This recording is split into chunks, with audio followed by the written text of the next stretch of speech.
Então, muito boa tarde, caríssimo professor Eménio Rego, como está? Já se está a ouvir bem?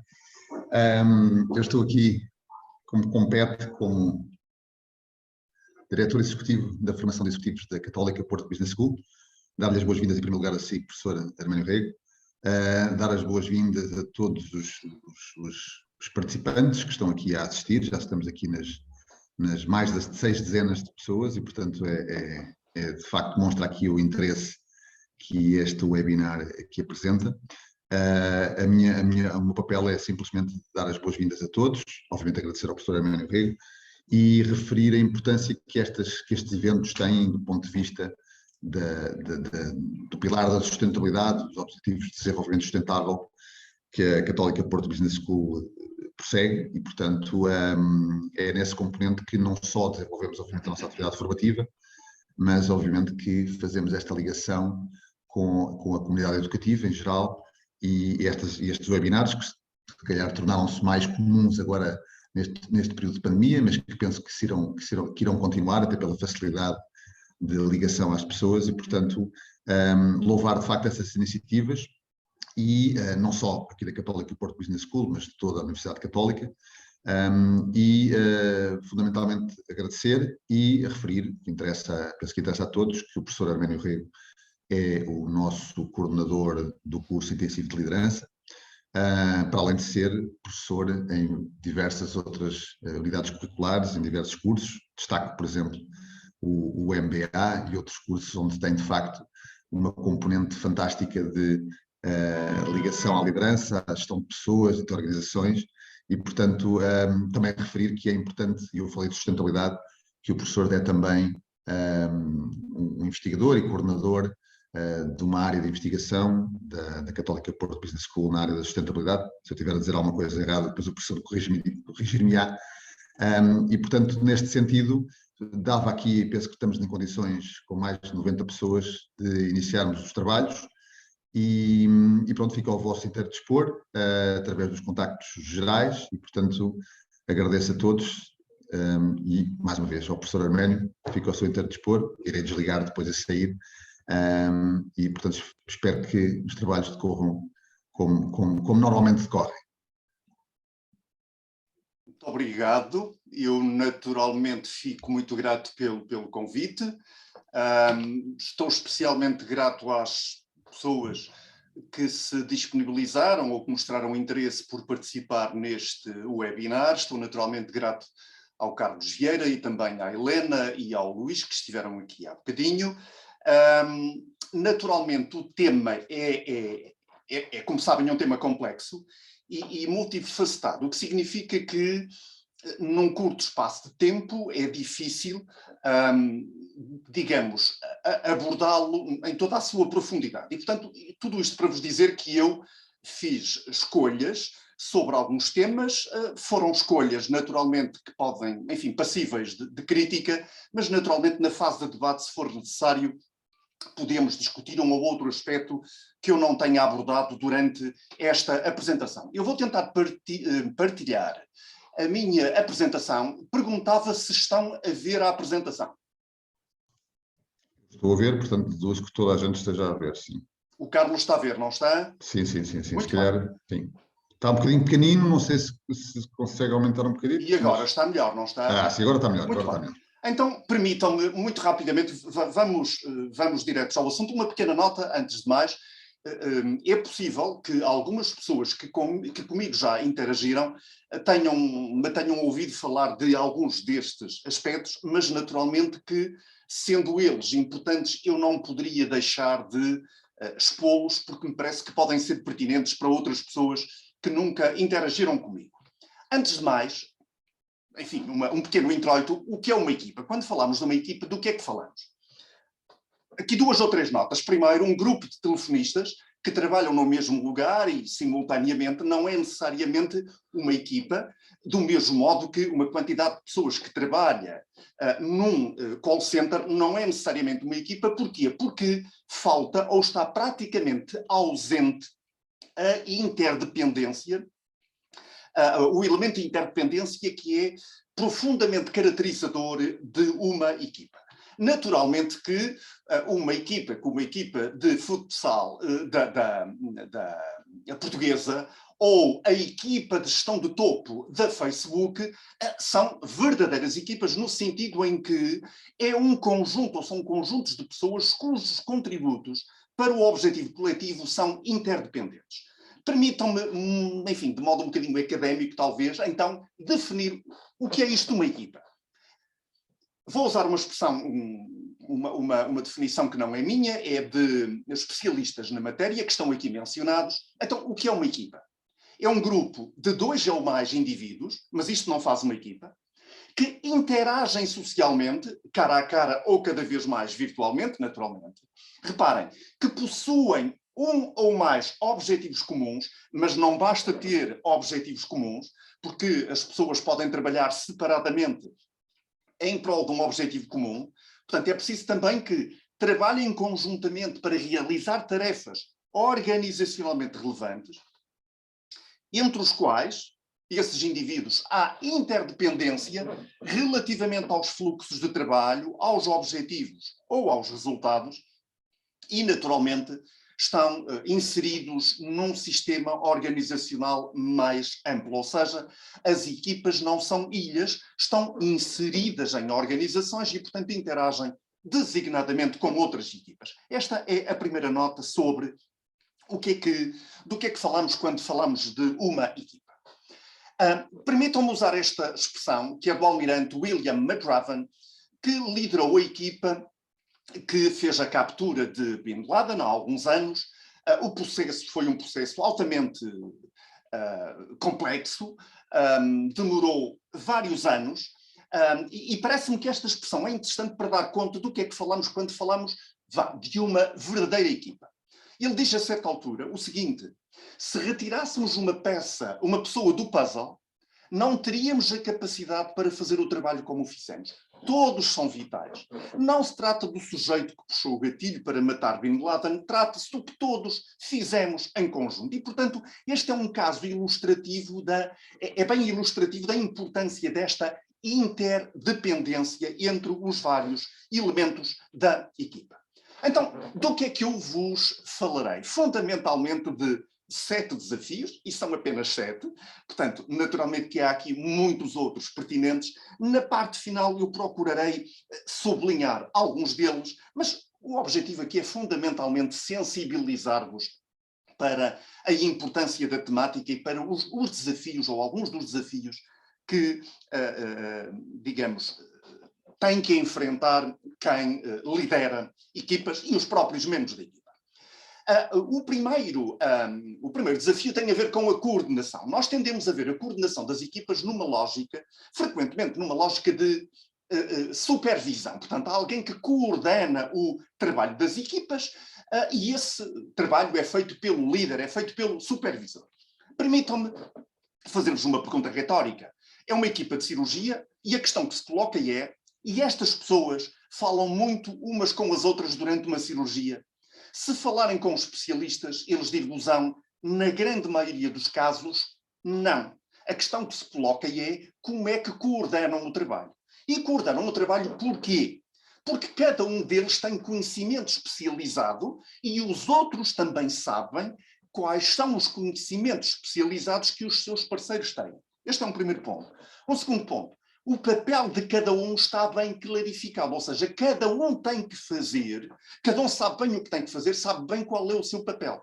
Eu digo-vos isto porque, reitero, muitas vezes vemos a coordenação das equipas como sendo levada a cabo pelo líder, pelo supervisor direto.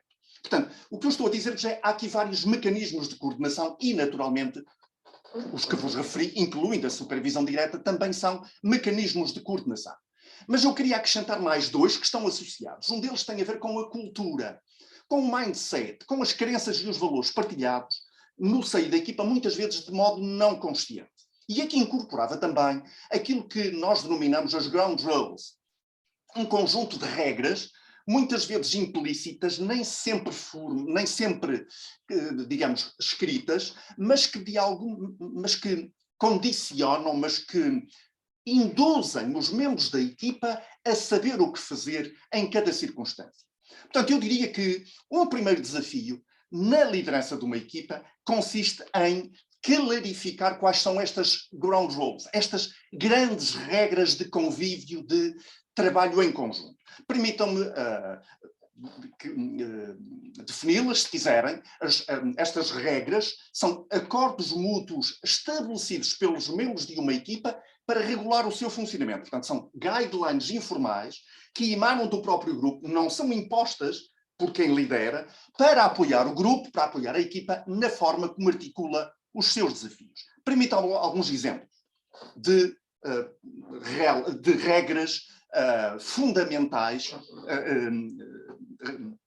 que permitem, portanto, a coordenação do trabalho dos membros da equipa.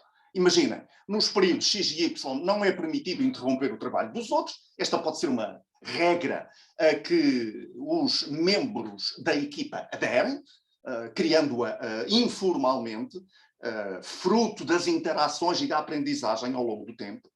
Nos períodos X e Y não se deve enviar ou responder a e-mails, é preciso começar e acabar as reuniões pontualmente, as questões e desacordos devem ser expressos durante a reunião, não depois, sei lá, a duração das reuniões virtuais não deve exceder 1 hora, ou aquilo que uma vez identificamos num trabalho que fiz juntamente com o meu colega Miguel Pina e Cunha, numa equipa de direção de topo, definiram esta regra. O que ocorre na equipa, fica na equipa. Portanto, a equipa, os membros da equipa acordaram nesta regra que é chamada regra Las Vegas. Portanto, eu diria que um dos primeiros desafios é este.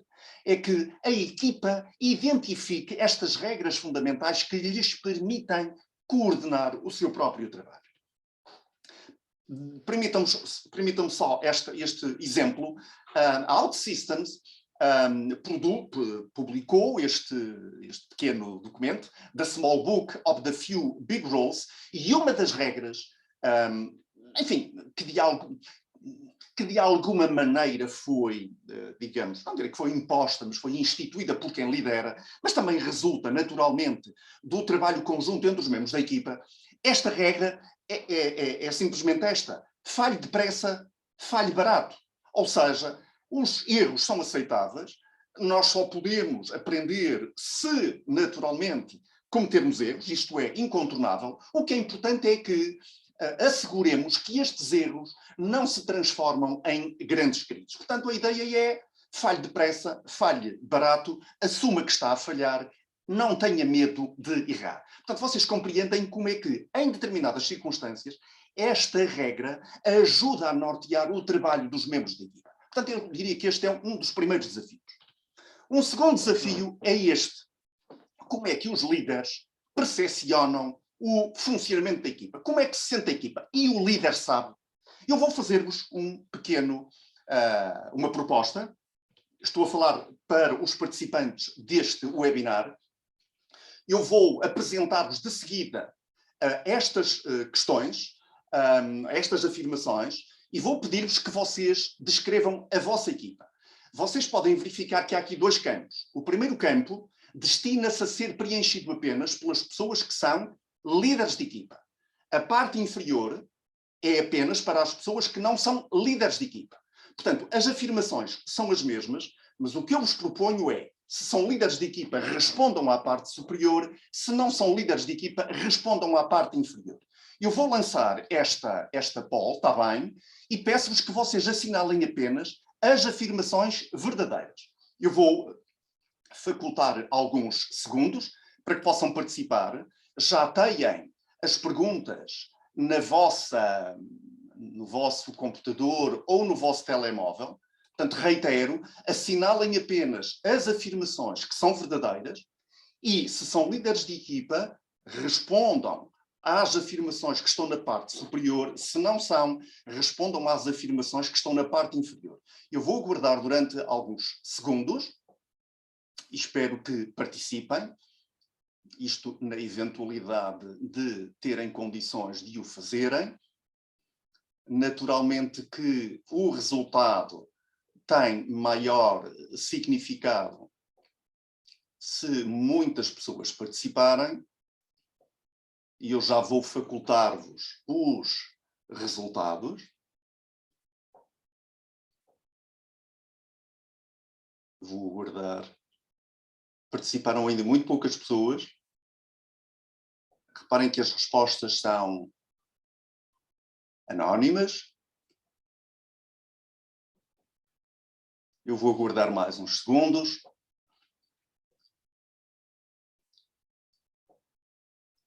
Há resultados interessantes. Por favor, continuem. Vou permitir-vos mais uns segundos.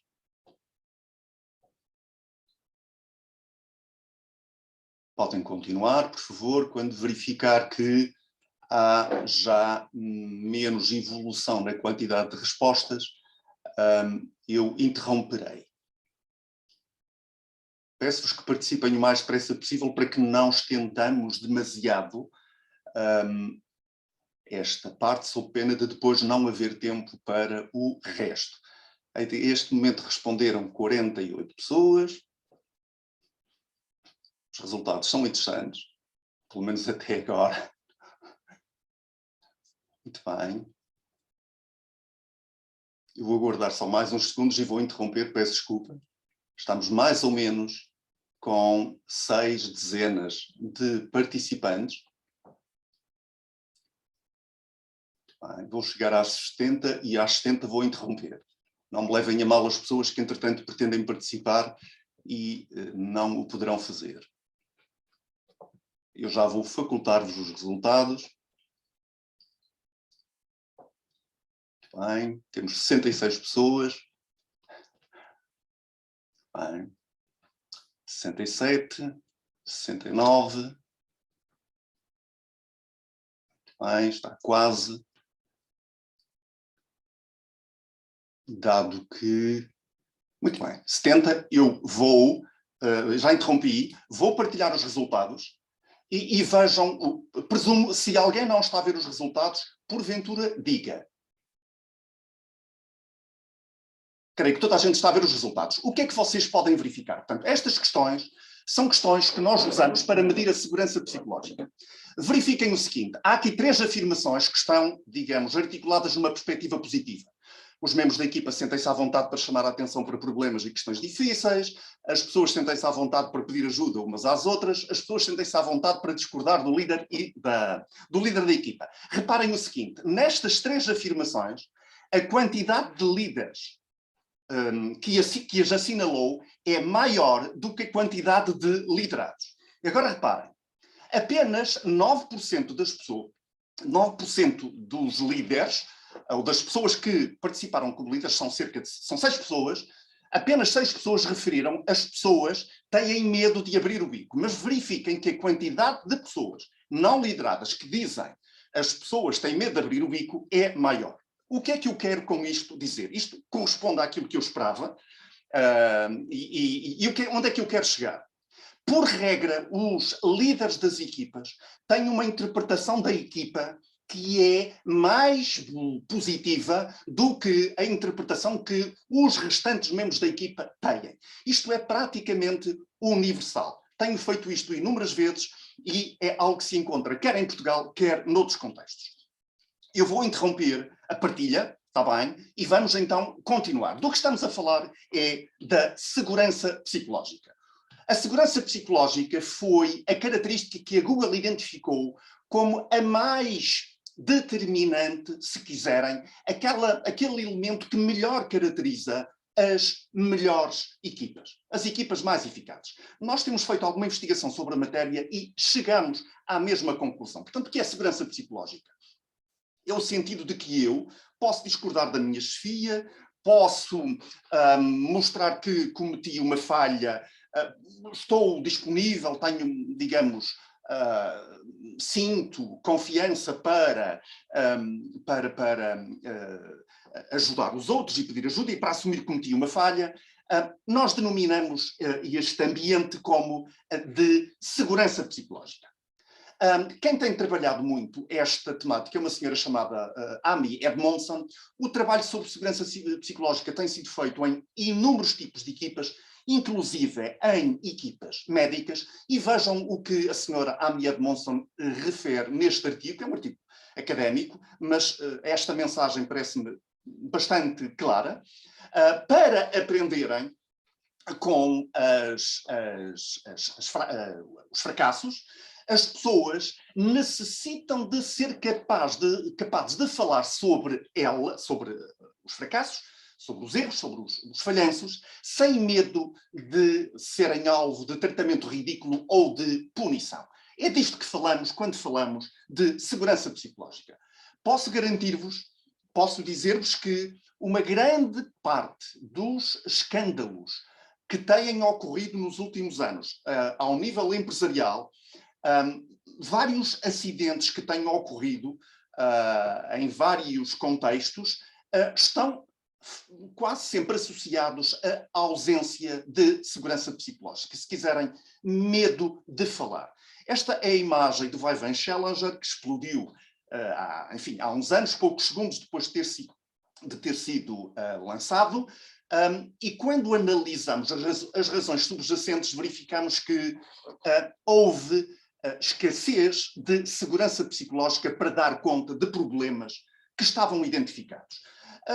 O acidente nuclear de Fukushima, a investigação aponta no mesmo sentido, aquilo poderia não ter ocorrido, tivesse havido segurança psicológica no seio das equipas decisórias e, mais recentemente, enfim, eu digo mais recentemente porque o assunto tem vindo a ser discutido ultimamente sobre as razões que conduziram à queda de 2 aviões da Boeing, do Boeing Max 737, o que nós verificamos é sempre o mesmo.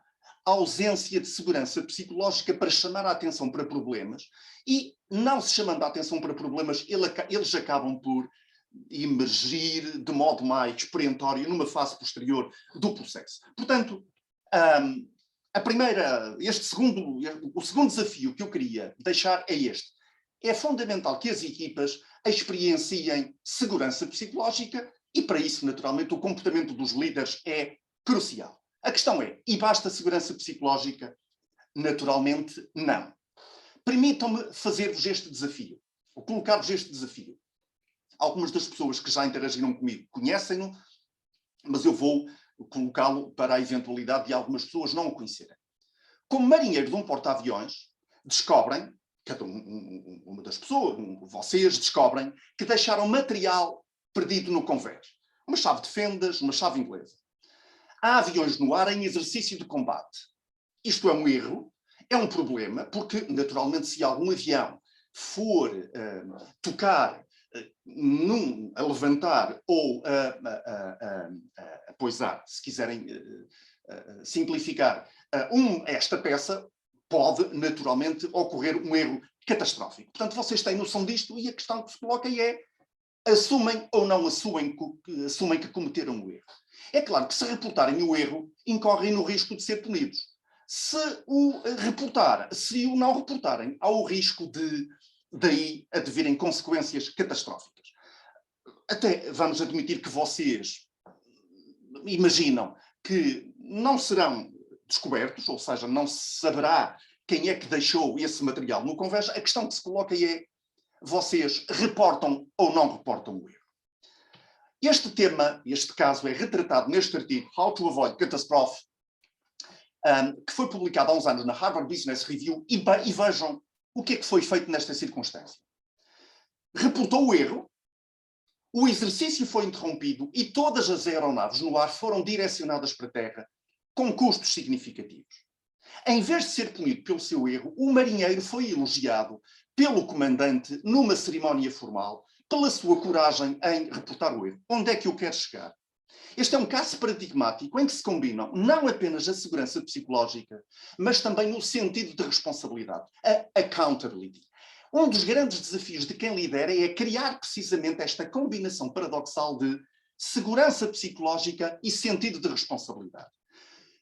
Daqui resultam, portanto, do cruzamento destas duas dimensões, resultam 4 tipos de equipas.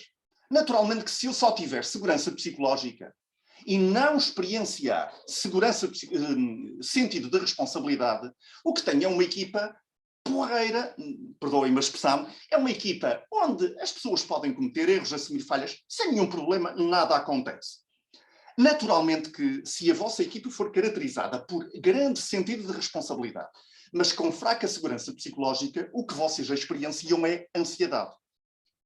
O que nós sabemos é que as melhores equipas fazem uma combinação paradoxal de elevada segurança psicológica com elevada accountability, dando origem àquilo que nós podemos denominar a zona de aprendizagem. Portanto, a questão que eu vos coloco é em que zona é que se situa a vossa equipa? Vocês, porventura, têm a ideia da zona em que se situa a vossa equipa, mas eu também já vos disse há bocadinho que a percepção por parte dos líderes nem sempre corresponde à percepção que os liderados têm. Permitam-me mostrar-vos alguns resultados. O que vocês aqui têm são os resultados. Portanto, o que está a vermelho é a resposta dos líderes, o que está a azul é a resposta dos liderados. E estes são os resultados que eu obtive com 14 participantes de uma pós-graduação na qual trabalhei recentemente. Vejam que os líderes têm uma perspectiva mais positiva do que os liderados. Este é um trabalho feito numa instituição financeira. Vejam, participaram 21 pessoas e vejam como é que os líderes têm uma percepção mais favorável do que os liderados. Este é o resultado respeitando a uma empresa industrial. Mais uma vez, encontramos uma perspectiva mais positiva da parte de quem lidera, da parte dos líderes, do que da parte dos liderados. E agora deixem-me dar-vos conta do que encontrei em 12 equipas de uma organização de serviços. O que está a vermelho corresponde à perspectiva dos líderes e a azul a perspectiva dos liderados. Vejam, equipa 1. Portanto, na equipa 1, o líder descreveu a equipa nesta zona, os liderados descreveram a equipa nesta zona. Portanto, esta, naturalmente, é um posicionamento mais positivo. Vejam, a equipa 2, equipa 3, equipa 4, equipa 5, 6, 7, 8, 9. Aqui eu não tenho dados dos líderes. Na equipa 11, temos uma situação ligeiramente simétrica, mas o que é interessante é qual é o posicionamento. Ou seja, porventura o que temos aqui é um líder um bocadinho mais humilde, mais modesto, com os pés na terra, que até é modesto na descrição da equipa. E é precisamente este perfil que conduz os membros da equipa a considerarem que experienciam quer segurança psicológica, quer accountability. Muito bem. Permitam-me agora passar para um próximo desafio que tem a ver com a diversidade. Será que as equipas melhores, ou melhor, será que as equipas diversas, constituídas por pessoas diversas, são equipas mais eficazes? A literatura, os estudos sugerem que sim. A diversidade releva para efeitos da eficácia da equipa. Décadas de pesquisa realizada por cientistas sociais, psicólogos, sociólogos, economistas e demógrafos mostram que os grupos socialmente diversos são mais inovadores do que os grupos homogéneos. Portanto, isto faz todo sentido. Porquê? Porque pessoas com perspectivas diferentes olham para os problemas de modo diferente e, portanto, estão mais capacitados para propor soluções, sugestões inovadoras. Isto não ocorre apenas porque pessoas com diferentes backgrounds veiculam nova informação. Simplesmente interagir com pessoas diferentes impele os membros do grupo a prepararem-se melhor, a antecipar pontos de vista alternativos e a sentir que o alcance de consenso requer mais esforço. Ou seja, quando as equipas são mais diversas, há um esforço coletivo e individual mais forte para analisar os problemas. Mesmo do ponto de vista científico, sabe-se que os investigadores que cooperam com investigadores de outros países, de outros contextos, produzem artigos científicos mais citados, se quiserem, de maior qualidade. Por que é que isto é importante? Nós podemos considerar que no processo de tomada de decisão temos 3 fases. A fase divergente, a fase convergente e a fase da tomada de decisão. A fase divergente é aquela fase em que se discutem as causas do problema. A fase convergente é aquela em que a equipa se focaliza em meia dúzia de aspectos, já depois da discussão anterior, que são mais provavelmente soluções para resolver aquele problema. E depois temos a fase da implementação. O que é que nós aqui temos? Nesta imagem, na fase divergente, só emergiu um ponto de vista, foi muito fácil tomar a decisão, só que durante este processo não emergiram as perspectivas que efetivamente existiam no seio da equipa. O que significa que a decisão acaba por ser mal implementada.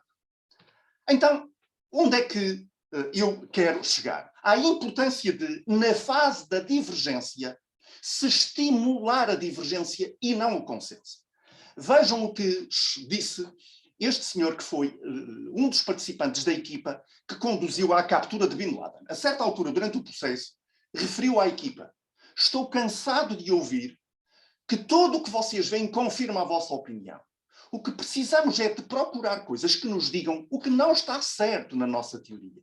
Portanto, o que é que não está certo acerca das vossas inferências? Portanto, a ideia aqui é: vamos esmiuçar o problema o mais possível. Vamos estimular a divergência. Bem, permitam-me um pequeno exemplo para vos dar conta desta relevância. Será que a presença de outsiders num grupo aumenta a capacidade do grupo de identificar corretamente o autor de um homicídio? Numa pesquisa realizada, os resultados foram estes. Nos grupos onde há pessoas mais diversas, a probabilidade de identificar corretamente o autor do homicídio foi maior. Agora vejam o seguinte: apesar de os grupos onde havia diversidade serem mais eficazes, percepcionaram que eram menos eficazes e confiaram menos na decisão.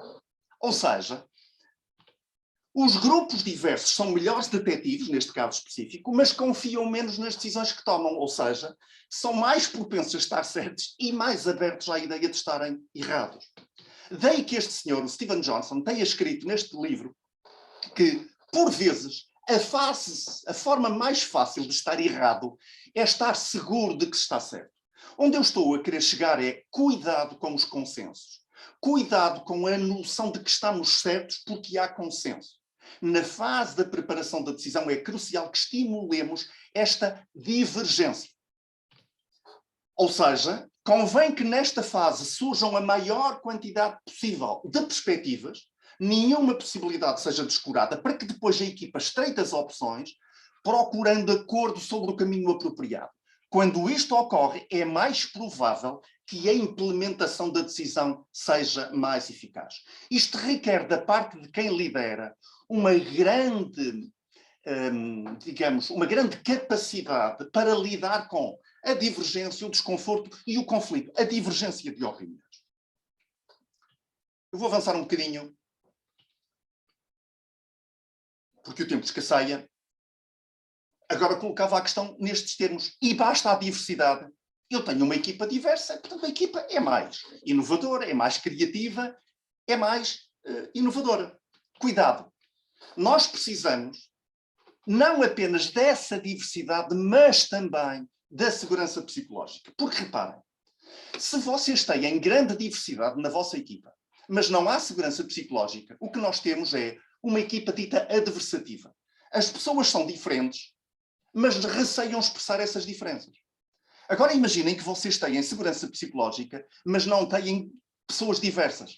A equipa é uma equipa uniforme. As pessoas sentem-se seguras para expressar-se livremente, mas denotam perfis similares, o que significa que não há emergência de diversidade de ideias e de soluções. Portanto, o que nós pretendemos é a combinação de diversidade com segurança psicológica. Em resumo, para quem lidera, não basta procurar equipas diversas. É preciso criar condições para que essa diversidade seja manifesta, e para isso é fundamental criar a tal segurança psicológica de que vos falei.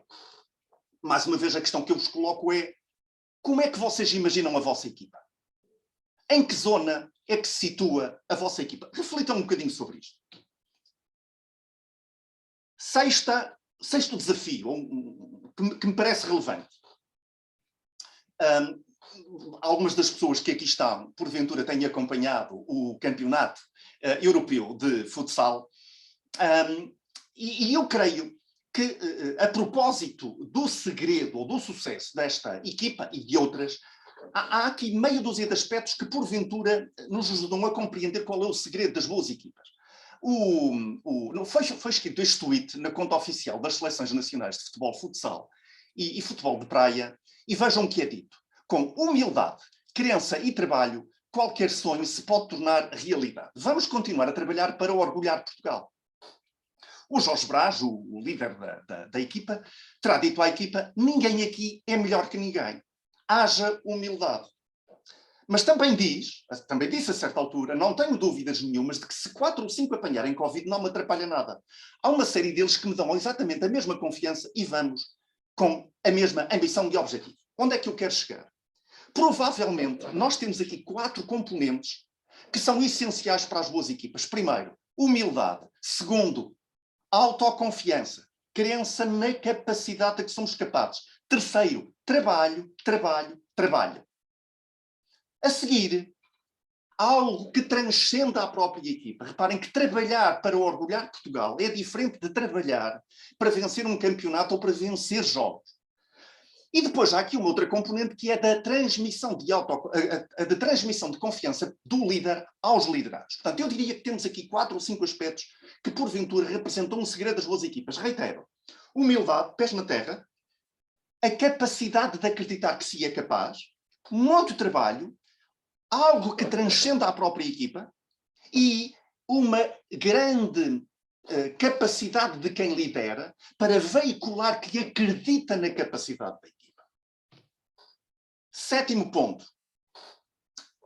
Nós tendemos muitas vezes a ver as equipas como lideradas por um só líder. Eu queria dizer-vos que é preciso algum cuidado com isto e há cada vez mais quem aponte para a importância da liderança distribuída.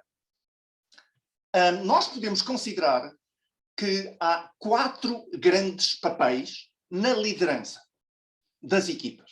O papel de navegador, a definição de metas, o papel de engenheiro, a estruturação do trabalho, o papel de integrador social, ou seja, a sustentação da harmonia, a sustentação das relações de confiança e, por último, o conector externo, ou seja, assegurar que a equipa estabelece, desenvolve relações frutuosas com o exterior. Depois, se quiserem, eu posso aprofundar o significado de cada uma destes papéis. O que a literatura sugere é que as equipas são mais eficazes quando estes 4 papéis são exercidos de modo distribuído, ou seja, do que nós precisamos é de ter alguém que saiba navegar, precisamos de alguém que exerça o papel da engenharia, precisamos de alguém que faça a integração social e precisamos de alguém que faça a conexão com o exterior. São uma pessoa ou várias pessoas. Porventura, do que precisamos é de várias pessoas a exercer estes papéis de modo diferenciado. Por último, permitam-me deixar aqui 2 ou 3 ideias sobre como é tão difícil liderar equipas. Porquê que é tão difícil liderar equipas? Porque liderar equipas é um exercício paradoxal. E permitam-me dar-vos alguns exemplos. Primeiro, um líder tem que liderar, tem que gerir os egos de cada membro da equipa e o coletivo. Ou seja, tem que permitir que os talentos individuais se expressem e brilhem, mas também tem que domesticar os egos para que os egos não perturbem a equipa. Precisamos depois também, o líder precisa também de estimular quer a cooperação, quer a competição. Ou seja, é preciso promover a cooperação entre os membros da equipa, mas é importante que haja um saudável sentido de competição. Por exemplo, vamos pensar na equipa de futsal. É importante que os membros da equipa saibam, cada um deles, que se não trabalhar afincadamente, incorre no risco de não pertencer, não ser, digamos, escolhido para participar nos jogos. Portanto, há aqui uma pequena competição que é importante e é este equilíbrio, esta combinação de cooperação e competição que torna as equipas mais frutuosas. É fundamental, naturalmente, que o líder apoie, social e emocionalmente, mas também é importante que estimule, que desafie e que instigue o debate e o conflito construtivo, que promova a tal divergência de que há bocadinho vos falei. É importante também que prossiga o alcance dos bons resultados, que seja exigente e rigoroso e que se preocupe em fazer bem, mas também é importante que crie condições para que as pessoas arrisquem, assumam erros e desaires e aprendam naturalmente com os mesmos. É importante também fazer esta gestão da tensão entre a autoridade e a liberdade, ou seja, é importante que um líder faça uso da sua autoridade e imponha disciplina. Isto é incontornável. Mas também é importante que seja suficientemente flexível e crie condições para que as pessoas se sintam livres e para que os talentos criativos e a inovação e a criatividade floresçam. Claro que o excesso de liberdade é problemático, mas o excesso de autoridade e disciplina também é problemático. Precisamos também de liderança firme, mas também liderança partilhada. Ou seja, o líder deve assumir o seu papel central de líder, mas também é importante que partilhe a liderança, como há bocadinho vos referi. É importante criar condições para que as pessoas arrisquem e assumam erros e desaires, mas naturalmente também é importante que seja exigente e institua um forte sentido de responsabilidade. E por último, é importante que seja exigente e compassivo, aquilo que eu costumo denominar de amor duro. É fundamental exigir e é fundamental apoiar. Só o apoio infantiliza os liderados, só a exigência cria ansiedade. O segredo está em combinar a exigência com a compaixão. E eu terminava só com esta nota. Nós muitas vezes focamos-nos nos talentos individuais e esquecemos que uma soma de talentos individuais não resulta necessariamente numa boa equipa. Então, é preciso compreender que uma equipa pode ser mais do que a soma das suas partes. E há quem diga que, quando nos focamos excessivamente no talento individual, podemos estar a prejudicar o trabalho das equipas.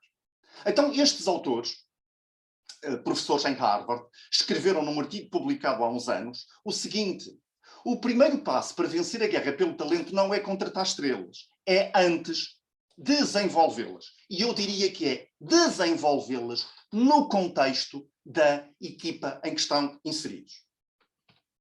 Para a eventualidade de pretenderem aprofundar alguns destes temas, podem consultar estes documentos.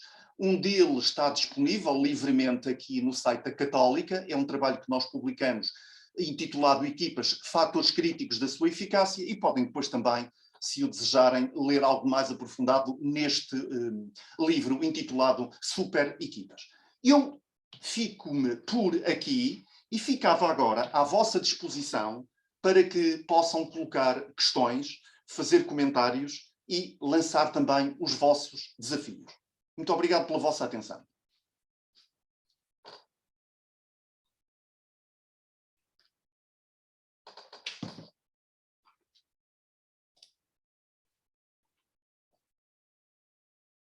Alguma questão que queiram colocar?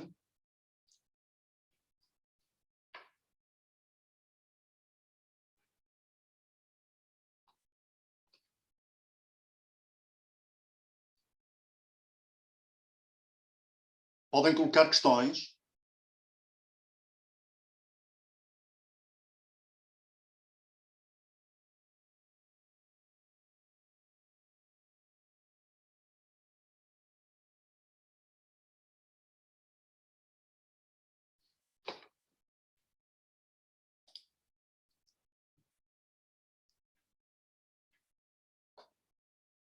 Por favor, não hesitem em colocar questões, fazer comentários.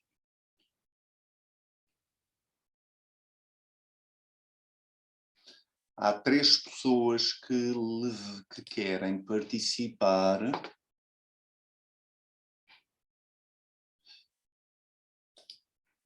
Eu espero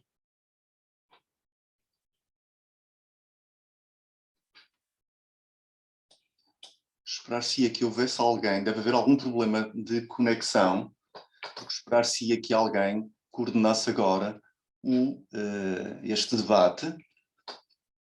O que fazer quando... Há uma pergunta aqui que é: o que fazer quando o líder falha com a sua equipa? Não sei se compreendi a questão. Diria que, por vezes, os líderes são, de facto, o elo mais fraco ou mais problemático numa equipa. E, às vezes, é a própria equipa que tem que saber gerir o seu líder. A primeira sugestão que eu faria seria: compreendam qual é o perfil psicológico do líder da equipa. Se for alguém muito narcisista, por exemplo, é preciso algum cuidado, porque qualquer discordância pode ser interpretada como ataque pessoal.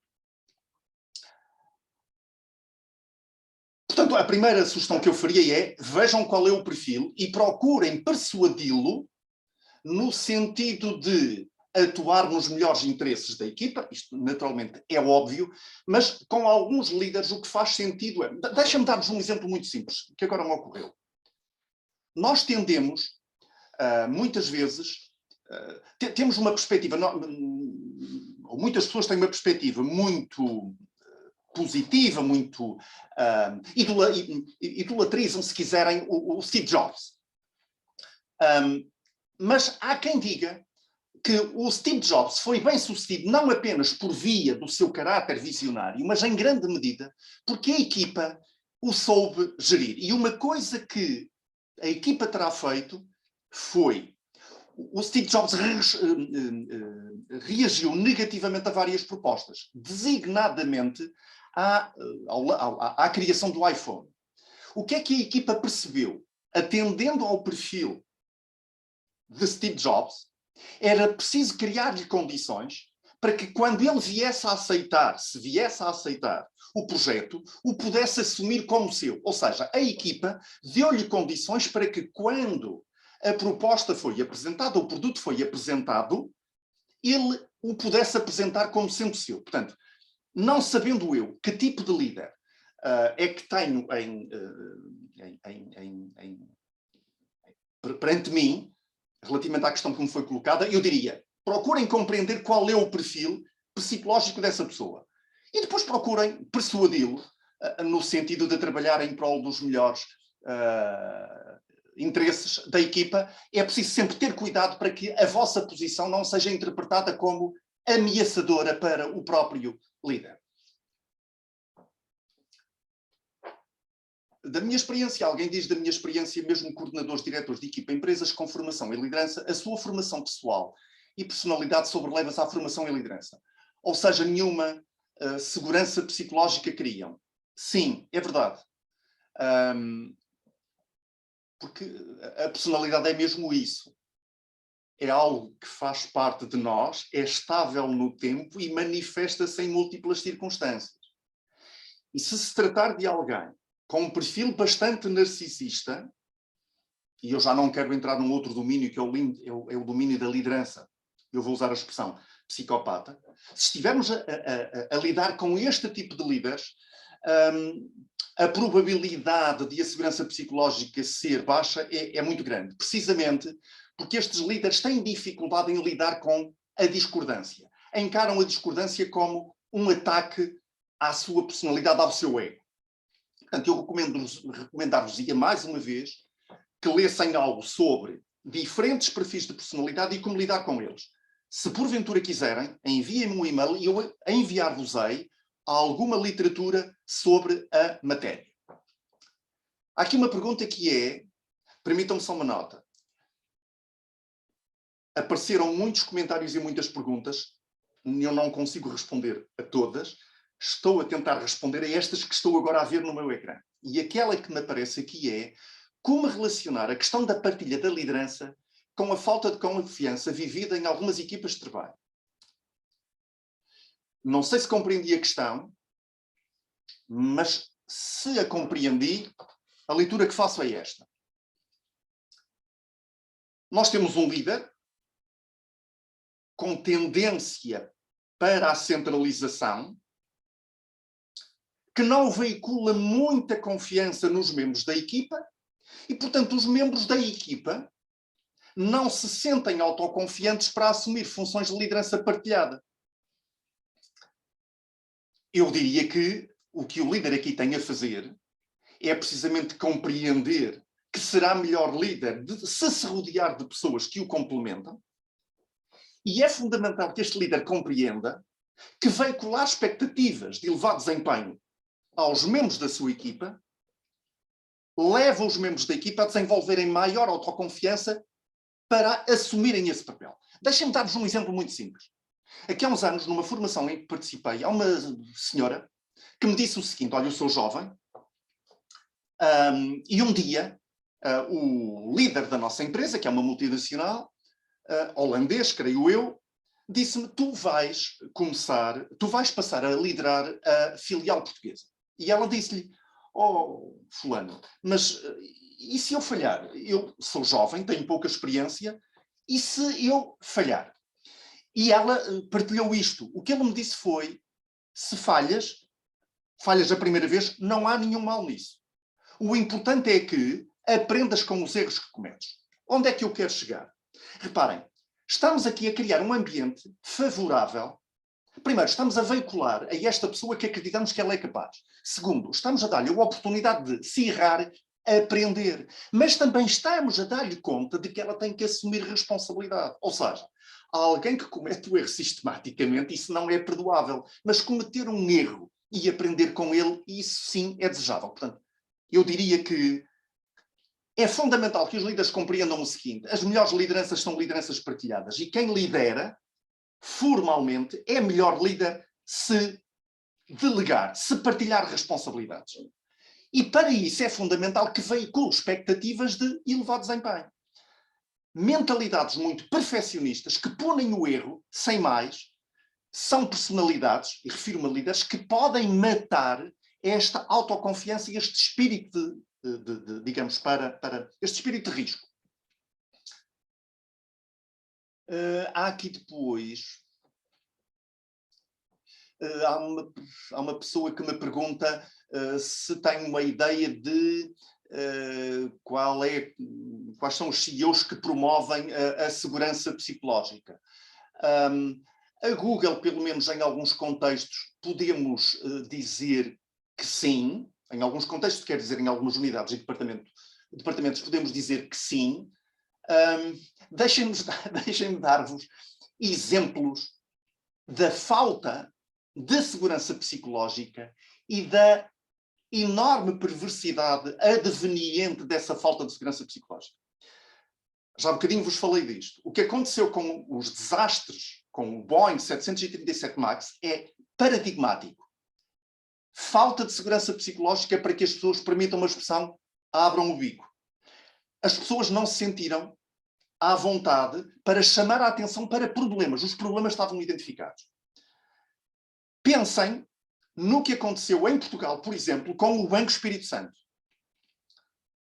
O receio que havia em transmitir a verdade à liderança. Mas podem pensar também no que aconteceu no Banco Privado Português, no Banco Português de Negócios, internacionalmente, o que aconteceu com a Volkswagen. Há pessoas que seguramente estão a par do que aconteceu com o Dieselgate. O Dieselgate, percebe-se hoje, resultou porque as pessoas recearam dizer ao CEO de então que os objetivos que estavam a ser gizados eram excessivamente ambiciosos e não eram concretizáveis. O receio de comunicar a verdade à liderança fez com que algumas pessoas se envolvessem na criação de software fraudulento. A consequência é aquela que nós conhecemos. Temos um caso também relativamente recente, que é o caso do Sr. Carlos Ghosn na Nissan, que foi muito bem sucedido durante vários anos, salvou a Nissan, mas a certa altura desenvolveu aquilo que nós chamamos a hubris, um certo deslumbramento, uma certa soberba, e começou a criar um contexto muito pouco favorável à expressão de pontos de vista divergentes. A investigação que foi feita sobre o que lá aconteceu dá conta de que as reuniões do board demoravam cerca de 20 minutos. Porquê? Porque o Sr.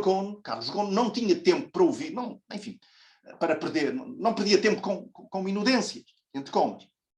É claro que alguém que mata o mensageiro da má notícia, a certa altura, passa a viver num mundo que não existe. As pessoas não lhe comunicam a verdade. O que aconteceu com o Sr. Carlos Ghosn foi que um dia estava a regressar a Tóquio e, logo após ter aterrado em Tóquio, foi preso e esteve vários meses em prisão. Portanto, se quiserem um outro exemplo, menos conhecido, o caso da Teranos, uma empresa norte-americana, liderada por uma senhora chamada Elizabeth Holmes, muito bem sucedida, que durante vários anos foi idolatrada, foi muito respeitada, mas naturalmente havia, digamos, atividade, havia práticas muito pouco recomendáveis dentro da própria empresa, e as pessoas que lhe apontavam esses erros, esses problemas, eram escorraçadas, eram dispensadas. É claro que ao longo dos anos isto foi-se mantendo, foi-se sustentando, mas não foi sustentável a partir de talvez 2018, 2019. Onde é que eu quero chegar? Muitos escândalos empresariais decorrem precisamente da escassez ou da ausência de segurança psicológica. Já agora, um outro exemplo, o Lehman Brothers. Diz-se que uma parcela explicativa da hecatombe resultou precisamente de uma liderança que matava o mensageiro da má notícia e não promovia a segurança psicológica. Já agora, para reiterar, foi feita uma investigação com as entidades de supervisão financeira nos Estados Unidos. Uma das conclusões a que se chegou foi que, dentro da própria entidade reguladora, os profissionais, sobretudo os mais jovens, tinham dificuldade em comunicar a verdade aos seus superiores. De tal maneira que nas recomendações que a Comissão lançou, fez para lidar, para enfrentar o futuro, uma das recomendações foi: os superiores devem ser avaliados pelo grau em que estimulam a expressão de pontos de vista divergentes dos seus. Ou seja, quando nós analisamos, como já vos referi, escândalos, problemas ao nível das organizações e ao nível das equipas, muito frequentemente encontramos esta escassez de segurança psicológica. Eu estou a ser aqui um bocadinho redundante, porventura, mas a pergunta foi-me feita e eu não queria deixar de vos apresentar alguns exemplos. Há uma pessoa que diz, depois de 20 anos, como membro de uma equipa estável, eu não consigo ver a outra parte, deixa-me ver. Depois de 20 anos como membro de uma equipa estável, ponto, a saída da minha hierarquia motivou uma proposta de eu assumir a liderança da equipa. Tendo aceito e assumido o papel, tenho receio que não me vejam como líder. É fácil atingir um porreirismo, mas queria motivar o sentido de responsabilidade para cair na zona de aprendizagem e não na do porreirismo. Foi o Homero. Homero, eu faria, o tempo que dispomos não é muito, eu faria uma coisa. Nunca se esqueça daquilo que lhe referi. Amor duro, tough love. Combine exigência com apoio. Preocupe-se com as pessoas e apoie-as em momentos críticos, mas seja também exigente. Faça-se respeitar e requeira respeito. Seja humilde para compreender quais são as suas forças e as suas fraquezas e esteja disposto a aprender, mas seja também autoconfiante. Gerir esta tensão não é fácil, mas é aquilo que me ocorre dizer-lhe nesta fase. Não sei se ajudei a responder, se não ajudei, porventura, responda através do chat.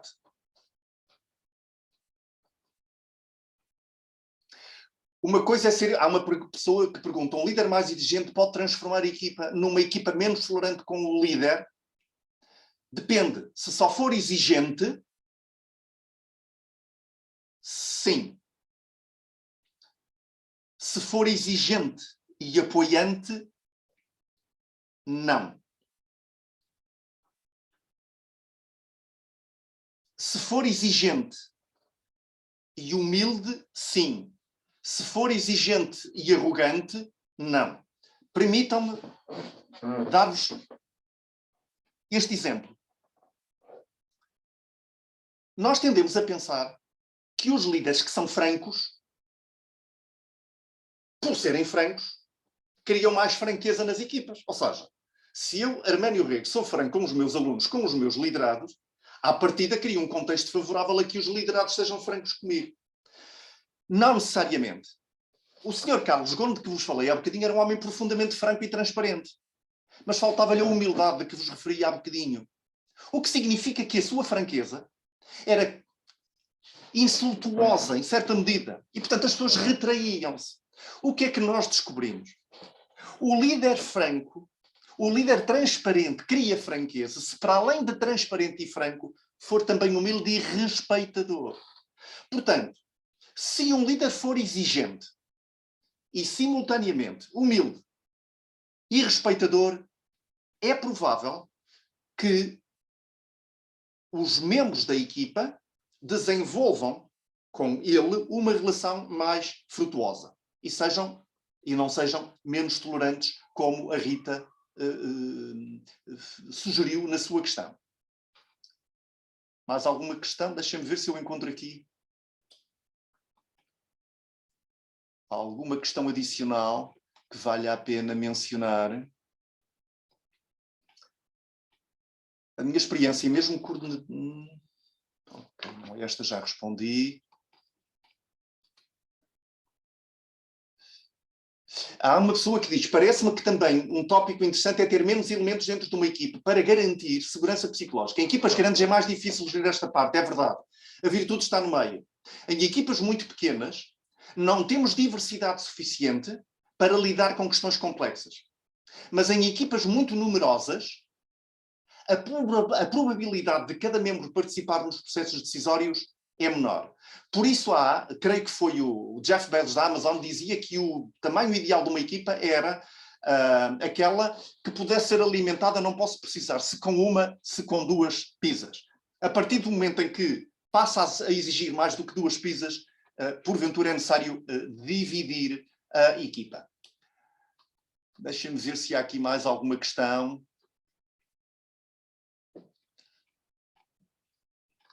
Não estou a ver. Há aqui muitas pessoas a agradecer. Naturalmente eu agradeço também a vossa disponibilidade e a vossa participação. Deixem-me ver se há mais alguma questão. Há uma pessoa aqui que diz o seguinte: o contexto em que uma equipa se encontra não define os vários tipos de liderança que devem existir numa equipa? Exemplo, no serviço militar, ser um líder franco não sei se terá os resultados necessários. Naturalmente o contexto conta. Porque, como vos disse, as equipas não são ilhas. Mas, no contexto militar, nós tendemos a pensar na liderança militar como uma liderança profundamente autocrática. E nem sempre isso acontece. Porque em momentos críticos, o líder da equipa pode tomar melhores decisões se estiver disponível para escutar a sua própria equipa. E, portanto, é preciso aqui algum cuidado com a noção de que, em contexto militar, o melhor líder é o líder autoritário e autocrático. Não necessariamente. Já agora, a propósito disto, e talvez venha a propósito, eu não tive a oportunidade de partilhar isto convosco. Há trabalho feito com os Navy SEALs, como sabem, é uma força militar norte-americana, uma força especial,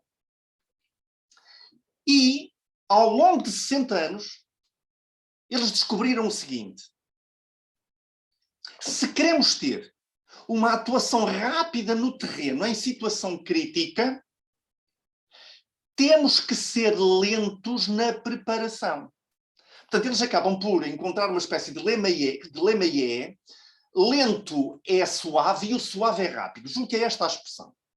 Qual é a ideia?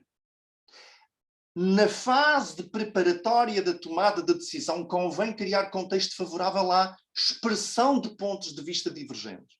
Isto pode atrasar o processo, mas agiliza a implementação da decisão. Ou seja, há maior lentidão na tomada de decisão, mas há maior celeridade na implementação da decisão. Partilha da liderança com os membros da equipa. Que critérios? Amizades ou competências? Naturalmente, competências. Não apenas as técnicas, mas também as sociais relacionais. Muitas vezes, os líderes escolhem para assumir outras funções de liderança pessoas por serem tecnicamente competentes. Cuidado. É importante, para além das competências técnicas, as competências sociais relacionais. Saber comunicar, saber gerir a equipa, saber gerir o conflito, saber falar em público. Se a equipa percebe que a delegação se baseia em amizade, ou se quiserem em amiguismo, há risco sério de o clima de confiança declinar. Mais alguma questão que queiram colocar? Algum comentário?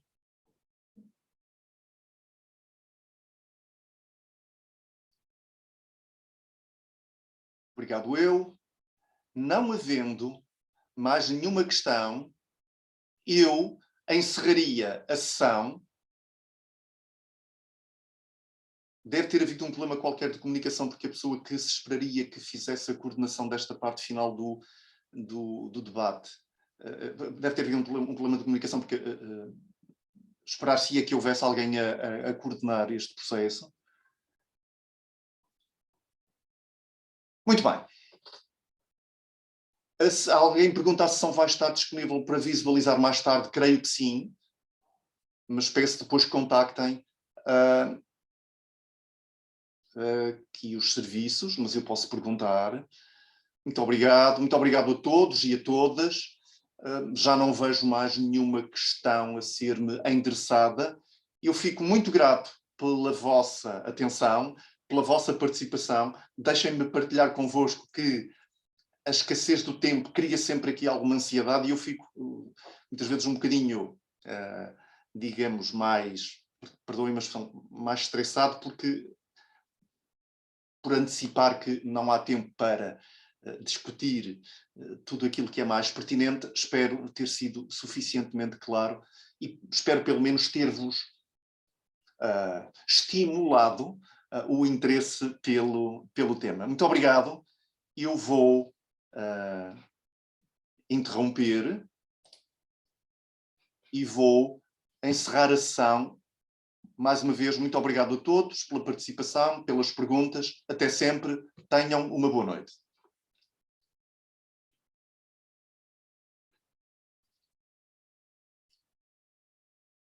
Eu vou ficar algum tempo à espera para a eventualidade de surgir alguma questão.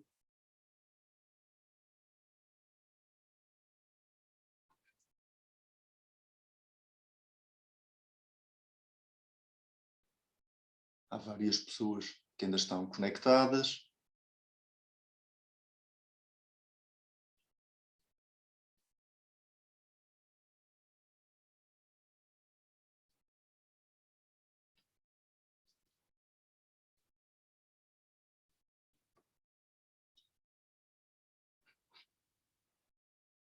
Eu vou guardar mais uns segundos.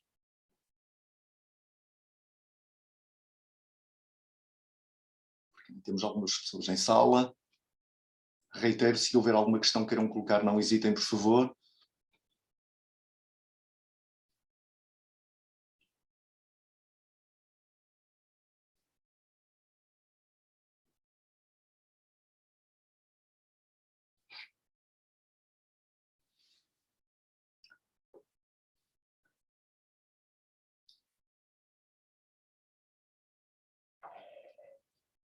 Bem, não parece haver nenhuma questão. Vou encerrar. Muito boa noite a todos e muito obrigado mais uma vez.